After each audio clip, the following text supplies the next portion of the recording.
नमस्कार बहनों और भाइयों, प्यारे साथियों, बच्चों। भारत के संवैधानिक परिचय में आपका स्वागत है। और ये हमारी जो संविधान के परिचय की जो सीरीज चली हुई है, इस सीरीज में आज का जो विषय है वो है अनुच्छेद 3, article 3 of Indian constitution, Bharat के संविधान का अनुच्छेद 3। आज हम इससे आपका परिचय कराएंगे और इस अनुच्छेद में क्या शक्ति, क्या नियम दे रखे हैं, इससे आपका हम रूबरू कराएंगे, समझाएंगे कि इस अनुच्छेद में भारत की संसद को क्या शक्ति दे रखी है कि वो क्या करे। ये बहुत किसी भी देश की संप्रभुता को बनाए रखने के लिए, किसी भी संसद को शक्तिशाली बनाने के लिए ये अनुच्छेद बताता है कि भारत की जो संसद है वो कितनी सशक्त है, वो कितनी शक्तिशाली है और वो क्या कर सकती है। तो इस वीडियो को पूरा देखें, ध्यान से देखें, समझें। तो देखिएगा, तो इस अनुच्छेद में भारत की संसद को ये शक्ति दी गई है। क्या शक्ति दी गई है? फॉर्मेशन ऑफ न्यू स्टेट्स, नए राज्यों का वो निर्माण करे। And alternation of area, alternation का मतलब होता बदलाव करना, कि उसके क्षेत्र में बदलाव करे, बाउंड्रीज में, सीमाओं में और नाम में, और जो मौजूदा स्टेट है, राज्य हैं, उनके नामों में परिवर्तन करे। क्या क्या चीज है? नए राज्यों का निर्माण, परिवर्तन, उसकी सीमाओं में परिवर्तन, मतलब क्षेत्रफल में परिवर्तन, और बाउंड्री में, सीमाओं में परिवर्तन करना, और नामों में परिवर्तन करना। ये तो अंग्रेजी में है। अब हिंदी में क्या है? नए राज्यों का गठन और मौजूदा राज्यों के क्षेत्रफल, सीमाओं या नामों में परिवर्तन से संबंधित है ये अनुच्छेद। अब इस अनुच्छेद की भाषा क्या है, इसके विषय में हम सबसे पहले अंग्रेजी में बताएंगे और उसके बाद में हिंदी में उसकी क्या भाषा है उसको समझाएंगे। तो इंग्लिश में क्या दिया है? पार्लियामेंट में बाय लॉ, यानी कि संसद कानून के द्वारा कर सकती है। क्या कर सकती है? क्लोज ए में बताया है, form a new state by separation of territory from any state और बाय यूनाइटिंग टू और मोर स्टेट और पार्ट्स ऑफ स्टेट और by uniting any territory of a part of any state. तो क्या है इसमें? फॉर्म ए न्यू स्टेट, नए राज्य बना सकता है। क्या? किससे? बाय सेपरेटिंग, किसी स्टेट से सेपरेट करके, किसी स्टेट से, टेरिटरी में से कोई सेपरेट करके नए राज्य बना दे। और क्या कर दे? यूनाइट कर दे, जोड़ दे। किसको जोड़ दे? दो राज्यों को जोड़ दे। और पार्ट ऑफ स्टेट, या उसके कुछ पार्ट इस एक में स्टेट में से ले लिया, कुछ दूसरे में से ले लिया, उन दोनों को जोड़ दे। और by uniting territory of any part of state, या उसका किसी एक पार्ट के स्टेट को ही यूनाइट कर दे। तो इस प्रकार से ये पहले क्लोज में ये बात है। दूसरे क्लोज में क्या है? क्लोज बी में, increase any area of any state, क्या कर दे, increase the area of any state, किसी भी एक स्टेट के सीमाओं को बढ़ा दे। क्लोज सी में बताया गया है diminish the area of any state. Diminish का मतलब होता है घटा देना, किसी के एरिया को घटा देना। और alter the boundary of any state, close D में कह रहा है alter the boundary of any state, किसी की जो बाउंड्री है, सीमा रेखा है किसी राज्य की, उसको बदल दे। और क्लोज ई में बताया गया है alter the name of any state, यानी कि किसी भी राज्य के नाम को बदल दे। तो ये शक्ति किसको दी गई है, पार्लियामेंट में बाई लॉ कर सकती है, बाई कानून के जरिए से संसद कर सकती है, ये शक्ति दी गई। प्रोवाइडेड बशर्ते that no bill for the purpose shall be introduced in either house of parliament except on recommendation of the president। कह रहे हैं कि प्रोवाइडेड यानी कि कोई भी बशर्ते कोई भी यह बिल किसी भी भारत की संसद के जो 2 सदन हैं उनमें से किसी भी एक में जो है इंट्रोड्यूस कराया जाएगा, अनलेस जब तक कि राष्ट्रपति इसको रिकमेंडेशन ना दे दे, यानी कि भारत का जो राष्ट्रपति है उसको रिकमेंडेशन ना दे दे तब तक वो जो है किसी भी सदन में प्रस्तुत नहीं किया जाएगा। एंड अनलेस, और उसके बाद में क्या होगा, where the proposal contain in the bill affect the area, यानी कि जो बिल में जो प्रपोजल रखा गया है वो जिस राज्य को अफेक्ट कर रहा है, किसमें अफेक्ट कर रहा है, एरिया, बाउंड्री और नेम ऑफ एनी स्टेट। तो जो जिस राज्यों में के एरिया के बाउंड्री को और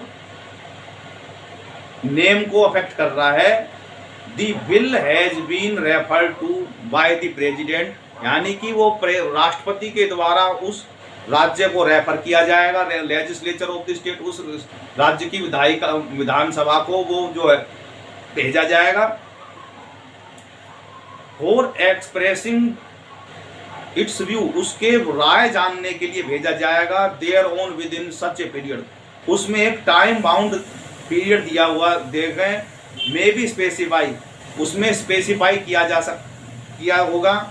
इन रेफरेंस, उस रेफरेंस में, और विद इन सच फार्दर, जो भी बाद में होगा पीरियड जो वो रखे प्रेसिडेंट, में अलाउ, उसको बाद में और बढ़ा दें या and the period no specific और अलाउड हैज एक्सपायर्ड, यानी कि जो वो पीरियड एक्सपायर हो गया था उसको और बढ़ा दें, तो वो जो है उस पीरियड में वो राष्ट्रपति को वापस भेजेंगे। अब इसमें 2 एक्सप्लेनेशन दिए हुए हैं। एक्सप्लेनेशन में क्या है, एक्सप्लेनेशन 1 में कह रखा है, in the article the clause A to E state include union territory, क्या है भाई, राज्य का मतलब यहाँ पे जो यूनियन टेरिटरी है उससे भी है, बट इन द प्रोविजन, लेकिन इस प्रोविजन में state does not include A union territory, लेकिन जो इसमें ऊपर जो वे प्रोविजन दिए हुए हैं उसमें स्टेट का मतलब यूनियन टेरिटरी नहीं है, यानी कि जो बाउंड्री किसी की चेंज करनी है उसमें स्टेट जो भी लिख रखा है उसका मतलब यूनियन टेरिटरी से भी है, लेकिन जो प्रोविजन दे रखे हैं उसमें जो है स्टेट का मतलब यूनियन टेरिटरी नहीं है, यूनियन टेरिटरी का मतलब यूनियन टेरिटरी ही है।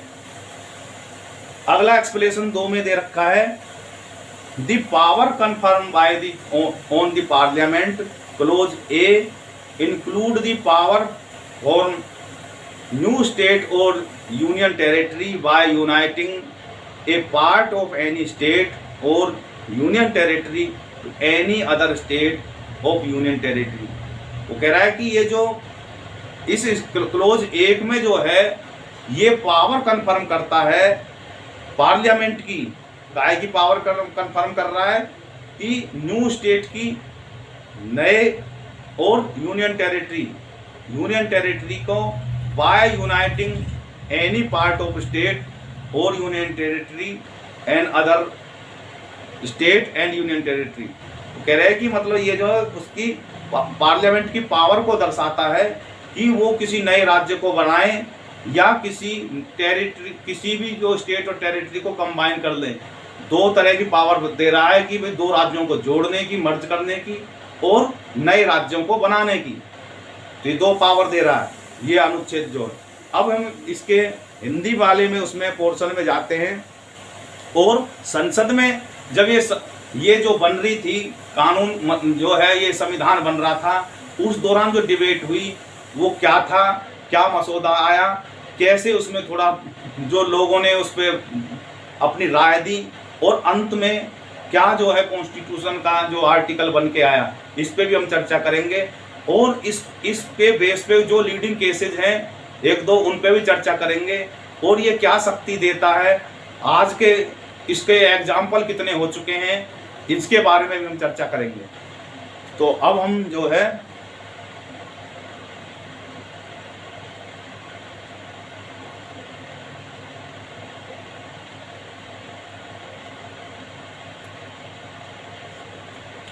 तो अनुच्छेद 3 जो है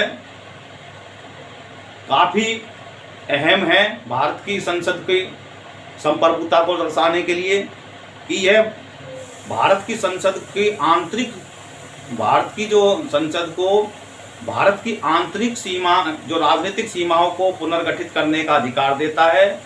यह नए राज्यों का गठन और मौजूदा राज्यों की सीमाओं में परिवर्तन के लिए संवैधानिक तंत्र जो है प्रदान करता है। और यह भी दर्शाता है कि भारत का संघवाद जो कितना, प्रकृति कितनी लचीली है। यहाँ क्षेत्रीय पुनर्गठन के अंतर्गत 368 के तहत संविधान की संशोधन की बजाय सीधे संसदीय माध्यम से ही जो है ये किया जा सकता है। और इसमें 2/4 3/4 की जरूरत नहीं है, साधारण बहुमत से ही काम चल जाता है। तो संसद का जो है इस अनुच्छेद का दायरा क्या है संसद की पावर का, कि संसद कानून द्वारा निम्न कार्य कर सकती है। क्या क्या कार्य कर सकती है? किसी भी राज्य के क्षेत्र को अलग करके नया राज्य बनाए। और क्या कर सकती है? 2 या 2 से अधिक राज्यों के भागों को एकजुट करना। तीसरा क्या कर सकती है? किसी भी भूभाग को किसी भी राज्य में मिला देना, यानी कि एक का भूभाग दूसरे राज्य में मिला देना। चौथा क्या कर सकती हैं? किसी की राज्य की क्षेत्रफल को बढ़ा दे। और क्या कर सकती है? किसी भी राज्य के क्षेत्रफल को कम कर दे। और क्या कर सकती है? किसी भी राज्य की सीमाओं में परिवर्तन कर दे। और क्या कर सकती है? किसी भी राज्य के नाम में भी परिवर्तन कर दे। इतनी पावर इस अनुच्छेद में भारत की संसद को दी गई है। क्या क्या है?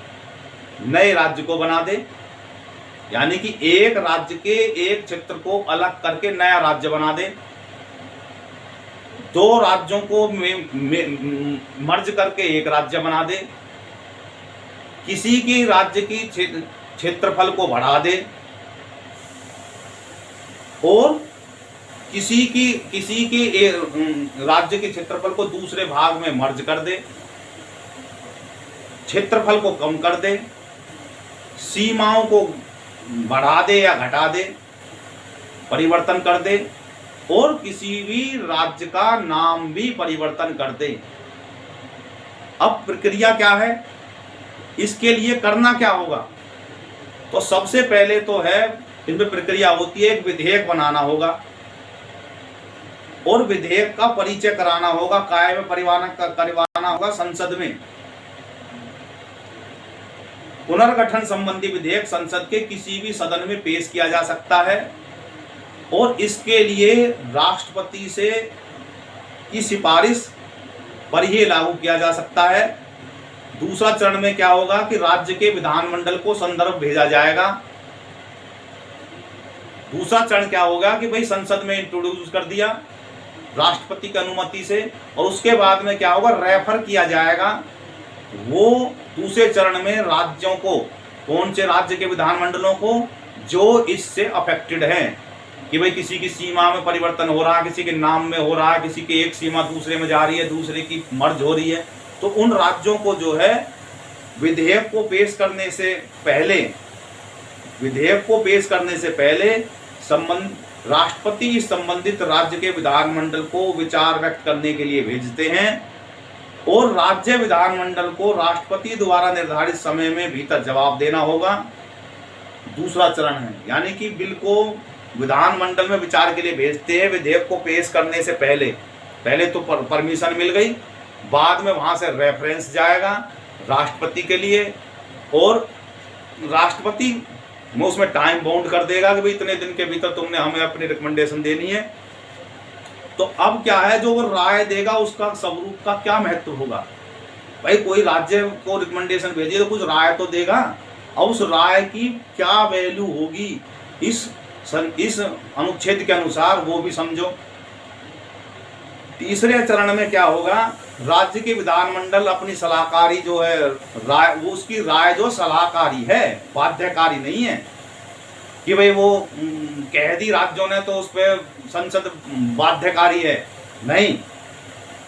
यदि राज्य का प्रस्ताव को अस्वीकार कर दिया, मतलब अगर जो है राज्य के प्रस्ताव को अस्वीकार कर देते हैं या निर्धारित समय के भीतर जवाब देने में विफल होता है वो, तब संसद कार्यवाही रख सकती है, संसद जो अपनी कार्यवाही आगे चालू कर देगी। चौथा चरण क्या है इसका, चौथा चरण है संसद से अनुमोदन हो जाना। तो उसमें क्या होगा, संसद के में ये विधेयक साधारण बहुमत से ही पारित हो जाएगा, इसलिए विधेयक में बहुमत की, विशेष बहुमत की आवश्यकता नहीं है। ये इसके प्रोविजन है और ये इसकी सारी प्रक्रिया है जो मैंने आपको बताई। अब अनुच्छेद 4 से इसका क्या लिंक है, अनुच्छेद 4 में क्या है, अनुच्छेद 4 में बताया गया है कि जो है अनुसूची है, अनुसूचित 4 है, शेड्यूल 4। शेड्यूल 4 किसके लिए है कि जो भी राज्य की और केंद्र शासित राज्य सभाओं की जो सीटें होती हैं उन सीटों के संबंधित है। भाई किसी की बाउंड्री एक से इधर जाएगी तो सीट घटेंगी बढ़ेंगी कि नहीं, घटेंगी बढ़ेंगी, तो उन घटने बढ़ने के लिए वो जो शेड्यूल बना रखी है उसमें परिवर्तन करने के बारे में इसमें है। क्या है कि अनुच्छेद 4 में कहा गया है कि अनुच्छेद 3 के अंतर्गत बनाए गए कानूनों में निम्नलिखित शामिल हो सकते हैं, पूरक, आकस्मिक या परिणामी प्रावधान, प्रथम अनुसूची से संशोधन, राज्य और केंद्र शासित प्रदेश। चौथा में कह रखा है कि चौथी अनुसूची में संशोधन, राज्यसभा की सीटें। ऐसे परिवर्तन को अनुच्छेद 368 के अंतर्गत संवैधानिक संशोधन नहीं माना गया है, यानी कि इसको भी संविधान संशोधन नहीं माना गया है, कानूनी प्रक्रिया ही मानी गई है। अब इसका महत्व क्या है, संवैधानिक महत्व क्या है, संवैधानिक महत्व में यह दर्शाया गया है इस अनुच्छेद के माध्यम से कि भारत के संघवाद का झुकाव केंद्रीयकरण, सेंट्रल की तरफ है, यानी कि वो फेडरल नहीं है स्ट्रक्चर उसका, ये दर्शाता है कि वो जो है सेंट्रल है, यूनिटरी है और प्रशासनिक रूप से लचीला है, ताकि राष्ट्र की एकता अखंडता सुनिश्चित करी जा सके। इसलिए वो प्रशासनिक रूप से लचीला है, कठोर नहीं है प्रशासनिक रूप से, जैसी जरूरत हो तो वो प्रशासनिक रूप से उसको आप बदल सकते हैं। तीसरा क्या है, शांतिपूर्ण क्षेत्रीय पुनर्गठन में सक्षम है। अगर राज्य, अब देख रहे हो अनुच्छेद मतलब 370 हटाने के लिए कितने जद्दोजहद करनी पड़ी थी, क्यों, क्योंकि उसमें एक प्रोविजो डाल रखा था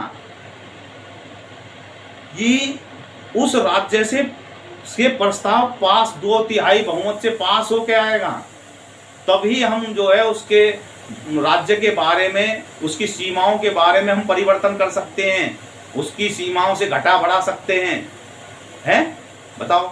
तो 370 हट नहीं रही थी, नरेंद्र मोदी सरकार ने बड़े चतुराई से उसको 370 को हैंडल किया। उसके लिए क्या हुआ कि पहले विधानसभा वहाँ की जो थी वे बर्खास्त हुई उनको बर्खास्त किया गया, विधानसभाओं को, और राष्ट्रपति का शासन हो गया। और राष्ट्रपति के शासन हो गया तो वहाँ के जो गवर्नर थे वहाँ से रिकमेंडेशन मंगवा ली गई कि भाई ऐसे कर दो। क्यों?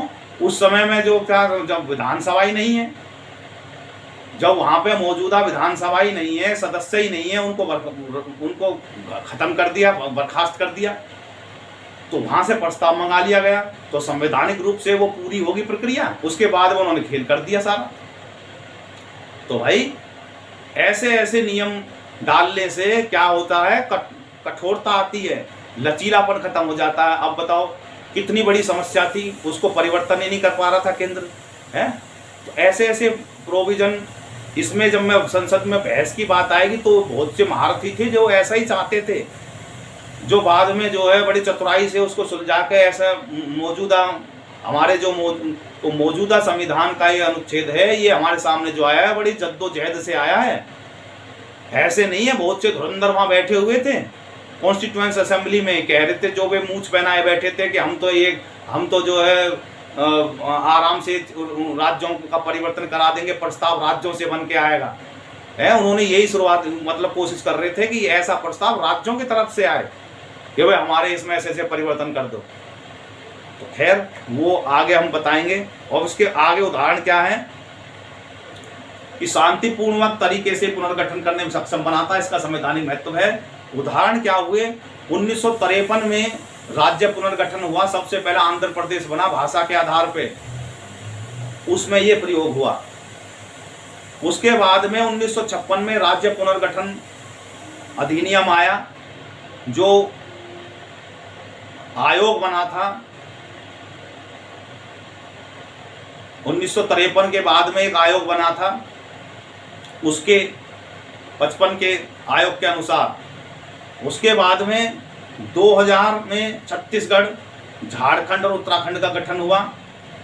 फिर 1966 में जो है हरियाणा, पंजाब और हिमाचल प्रदेश का गठन हुआ। 2014 में तेलंगाना का गठन हुआ और 2019 में जम्मू और कश्मीर का पुनर्गठन हुआ, इसी के माध्यम से ही। अब न्यायिक व्याख्या क्या है, यानी कि जुडिशरी ने इस पे न्यायिक जो अपना जो व्याख्या करी, जुडिशल जो इसकी इंटरप्रिटेशन करा, उसमें जो कंक्लूजन निकला वो ये निकला कि सर्वोच्च न्यायालय माना कि अनुच्छेद 3 के अंतर्गत संसद की शक्ति पूर्ण है, एब्सोल्यूट है, और केवल प्रक्रियात्मक आवश्यकताओं के अधीन है। वो कहने लगे भाई एब्सोल्यूट है, केवल प्रोसीजरल जो आवश्यकताओं, उनको केवल प्रोसीजरल आवश्यकताओं की जरूरत है, संबंधित राज्य की सहमति अनिवार्य नहीं है। और तीसरी बात की, यानी कि पहली तो कही एब्सोल्यूट पावर है, दूसरी क्या कभी प्रोसीजरल थोड़ा सा उसमें आवश्यकता है, और तीसरा क्या है कि राज्यों की जो सहमति है वो एब्सोल्यूट नहीं है, वो बिल्कुल भी अनिवार्य नहीं है, फॉर्मल है, फॉर्मल।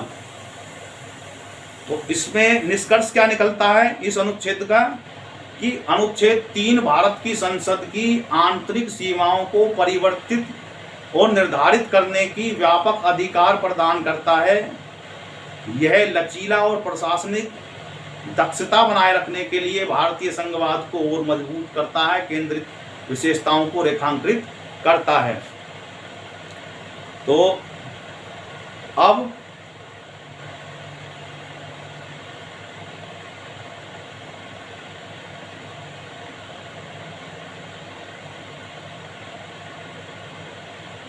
अब इसमें कुछ केसेस आए।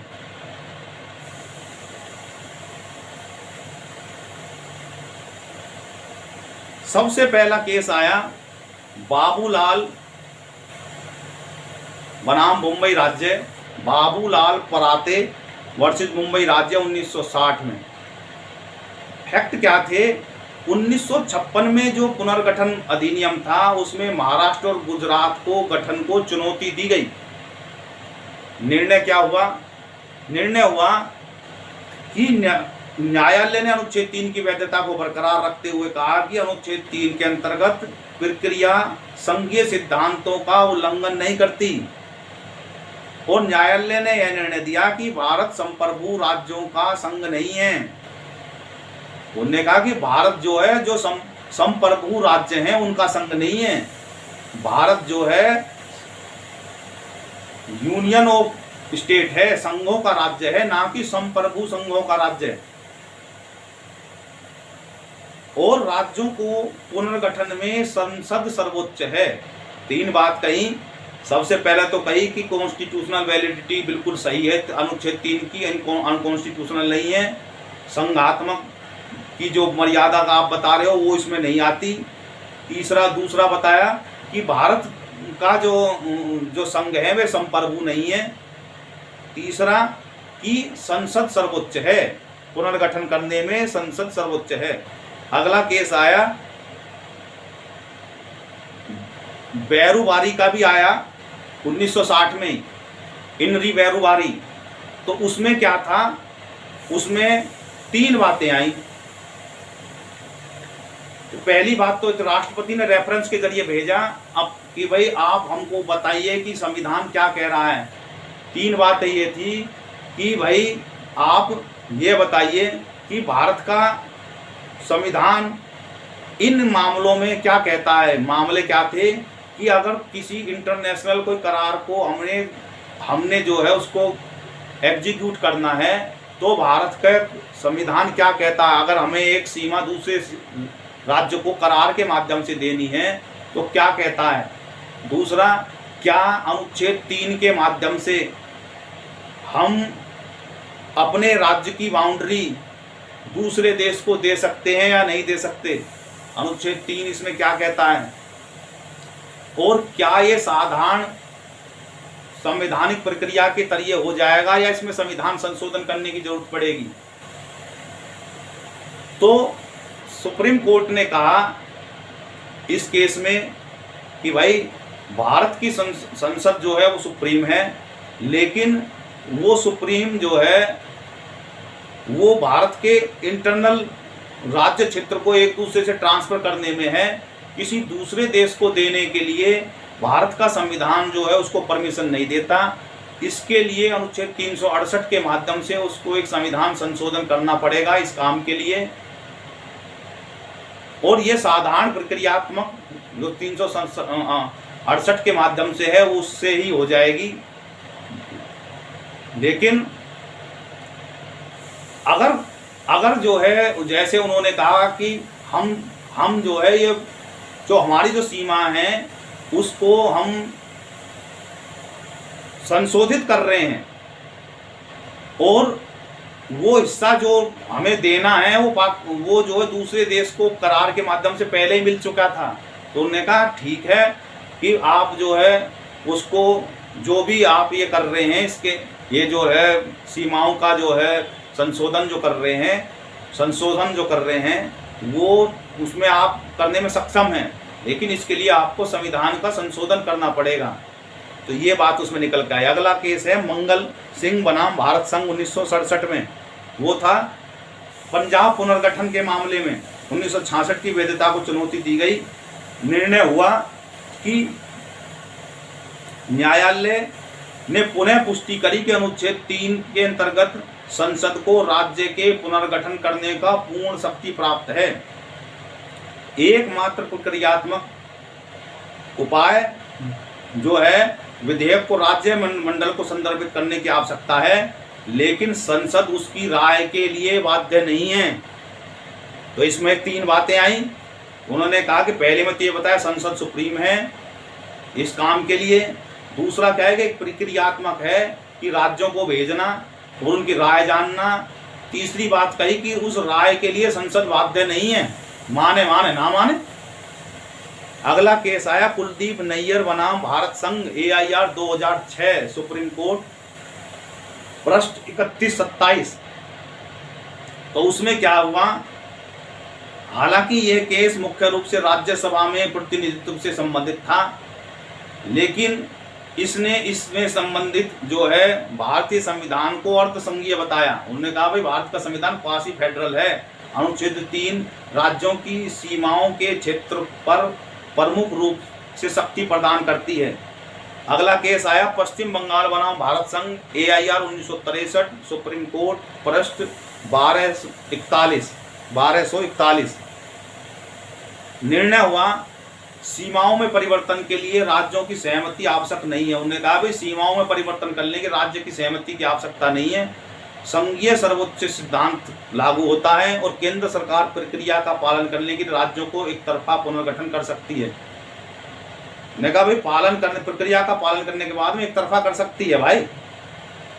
तो इस प्रकार मुख्य विशेषता इसमें क्या निकल के आई कि इन केसों के माध्यम से कि संसद सर्वोच्च है इस अनुच्छेद के कारण, और एक बार विधेयक पेश करने पर से पहले राष्ट्रपति की सिफारिश अनिवार्य है। विधेयक को पेश करने से पहले राष्ट्रपति की सिफारिश अनिवार्य है, और आप जानते हो राष्ट्रपति की सिफारिश, राष्ट्रपति बाध्य है। दूसरा, राज्य विधानमंडल की राय मांगी जाती है लेकिन वो बाध्यकारी नहीं है, और राज्य के पुनर्गठन के लिए राज्य की सहमति की भी आवश्यकता नहीं है।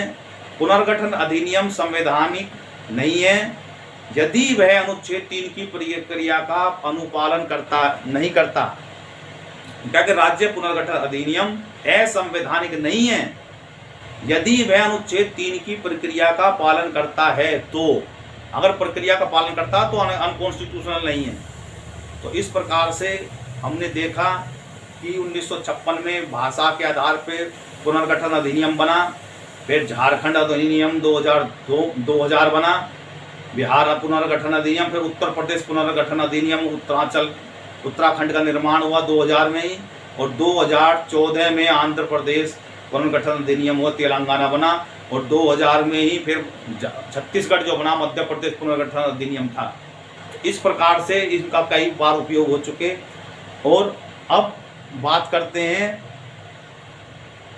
कि संसद में जब इस पर बहस चल रही थी, डिबेट चल रही थी, तब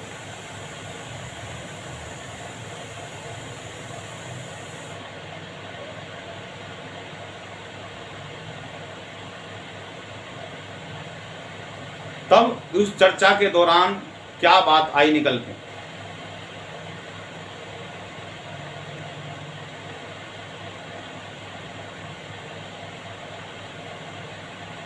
तो अनुच्छेद 3 पे जो है 18 नवंबर 1948 को जो है और 13 अक्टूबर 1949 को बहस हुई।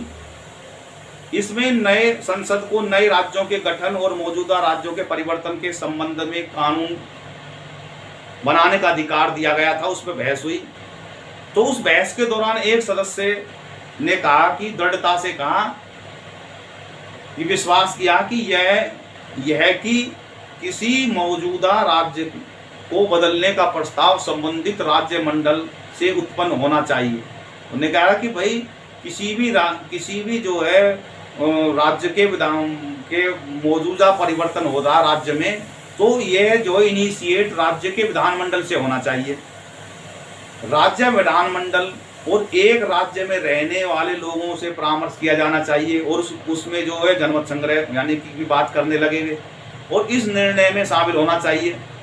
तीसरा, उन्होंने तर्क दिया कि यह लोकतांत्रिक क्योंकि दिया कि लोकतांत्रिक शासन को किसी निर्णय में हितार्थियों से परामर्श लेना चाहिए, न कि उनके ऊपर नीचे के आदेश की ऊपर से ही नीचे के आदेश लागू होना चाहिए।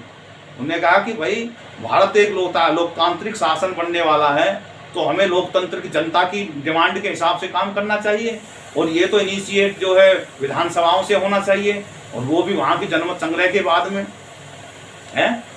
मौजूदा अनुच्छेद में जो है वर्तमान स्वरूप में संघवाद से समझौता किया, प्रदान किया केंद्र को अनावश्यक और अत्याधिक शक्तियां दे रहा है। भाई ये जो है जो समझौता किया केंद्र के साथ में संघवाद में आने के लिए, और केंद्र को अनावश्यक शक्ति दे रहा है। इन तर्कों से सभी जो सदस्य थे वो आश्वस्त नहीं हुए। एक और संसद सदस्य इंगित का यह प्रस्ताव अलग अलग राज्यों को अल्पसंख्यक मांगों को दबा देगा। ये भी ऐसे धुरंधर थे, बैठे हुए थे, यहाँ भी अपनी गोटी फेंक रहे थे। किसी राज्य को अलगाववाद करने के लिए अलगाववाद का समर्थन असंभव हो जाएगा, यानी कि वो कम्युनिस्टों के विचार और उनमें आ रहे, कि भाई अलगाववाद जो कोई किसी से अलग होना चाह रहा तो उसके तो वो जो है समर्थन ही नहीं होगा, संभव हो जाएगा। इसके अलावा जो ड्राफ्ट समिति के अध्यक्ष ने इन प्रस्तावों को अनावश्यक पाया, वही अनावश्यक संशोधन है और उनके द्वारा स्थानांतरित हैं। संशोधन के माध्यम से उन्हें इस अनुच्छेद में किसी भी कानून को पारित करने से पहले राष्ट्रपति से संबंधित राज्यों से परामर्श की आवश्यकता वाले खंड को शामिल करने की मांग की। यानी कि तीसरा जो आया वो संशोधन जो है वो ड्राफ्ट कमेटी के चेयरमैन के माध्यम से आया। उसमें जोड़ा गया कि भाई जो है ये जो है रिकमेंडेशन जो है राज्य के लिए जो है वो भेजने का इसमें जोड़ देना चाहिए कि भाई उस राज्यों को भेजें। तो इस प्रकार मांगी। तो ये जो है अनुच्छेद 3 में ये खंड जो है शामिल करने की मांग की गई। सभा ने अपनाया इस मसौदे के संशोधन को, यानी कि जो ड्राफ्ट कमेटी के चेयरमैन ने जो ये राष्ट्रपति को राज्यों को भेजने वाली जो प्रक्रिया वाला जो खंड जोड़ा, ये जो मान लिया गया, बाकी ऊपर के जितने भी थे वो नहीं माने गए।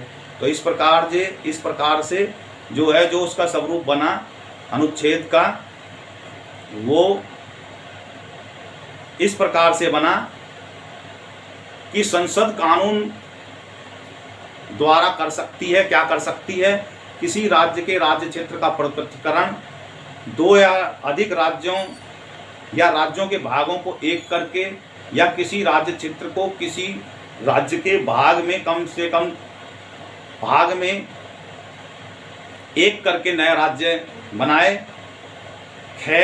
किसी राज्य का क्षेत्रफल बढ़ाना। राज्य के क्षेत्र को कम कर देना।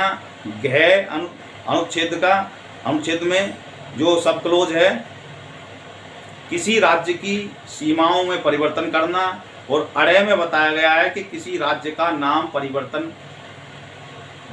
परिवर्तित कीजिए, परंतु इस प्रयोजन के लिए कोई विधेयक संसद के किसी सदन में राष्ट्रपति की सिफारिश के सिवा पेश नहीं किया जाएगा जब तक कि विधेयक में अंतर्विष्ट प्रस्ताव किसी राज्य के क्षेत्र सीमाओं या नाम को प्रभावित न करे। तब तक विधेयक को राष्ट्रपति द्वारा अनुविधान मंडल को ऐसी अवधि के भीतर जो निर्दिष्ट की जाए, ऐसे अतिरिक्त अवधि के भीतर जो राष्ट्रपति अनुज्ञात करे, उस पर अपने विचार व्यक्त करने के लिए निर्देशित किया गया है। और इस प्रकार विनिर्दिष्ट अनुज्ञात अवधि समाप्त हो गई। अगर हो गई है तो द्वारा से वो राष्ट्रपति उसको बताएगा कि भाई भेज दे द्वारा से। स्पष्टीकरण में कहा गया है कि जो ऐसे ई तक जो है राज्य केंद्र शासित प्रदेश शामिल हैं, परंतु प्रावधान में राज्य में एक केंद्र शासित प्रदेश शामिल नहीं है। स्पष्टीकरण खंड के द्वारा प्रदत्त शक्ति किसी एक राज्य या राज्य संघ के भाग को किसी अन्य भाग या राज्य क्षेत्र में एकजुट करने या नए राज्य या संघ को बनाने की शक्ति शामिल है। तो इस प्रकार से ये अनुच्छेद बना। और ये अनुच्छेद के बारे में हम सब कुछ निष्कर्ष पे अब निकल चुके हैं। निष्कर्ष ये है कि संसद को ये अधिकार ये अनुच्छेद देता है। जो मैं परिचय जो हमारा आज इस पे समझाने में जो मैं आपको जहाँ तक कोशिश करी, तो मैं आपको ये बता रहा हूँ कि इस अनुच्छेद में भारत को की संसद को शक्ति प्रदान की गई है। काहे की शक्ति प्रदान की गई है कि नए राज्य को बनाने की और किसी राज्य में से नए राज्य को बनाने की, उसकी एरिया को परिवर्तन करने की, बाउंड्रीज यानी सीमाओं को परिवर्तन करने की, जो मौजूद है उन राज्यों की नाम में परिवर्तन करने की शक्ति दे रहा है। तो और यह जो शक्ति है यह संसद की सर्वोच्च शक्ति है। इसके लिए प्रक्रिया बताई गई है। प्रक्रिया ये है कि सबसे पहले कोई विधेयक बनेगा जो किसी की इस प्रकार से सीमा में परिवर्तन करता हो या नाम में परिवर्तन करता हो, तो राष्ट्रपति की परमिशन से होगा। उसके बाद में दूसरी प्रक्रिया ये है कि वो उस स्टेट की जो उससे संबंधित है उसकी विधान मंडलों को भेजा जाएगा। उसमें टाइम बाउंडेशन होगा कि आप हमको बताएं कि वे आपकी राय क्या है।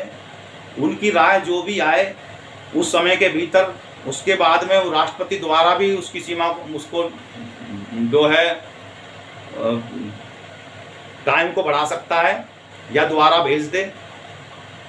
राय द्वारा जानने के लिए अस्पष्ट है तो उसके बाद में उनकी जो राय आई या नहीं भी आई तो संसद बाउंड नहीं है उनकी राय मानने के लिए, मान भी ले ना भी माने उनकी मर्जी।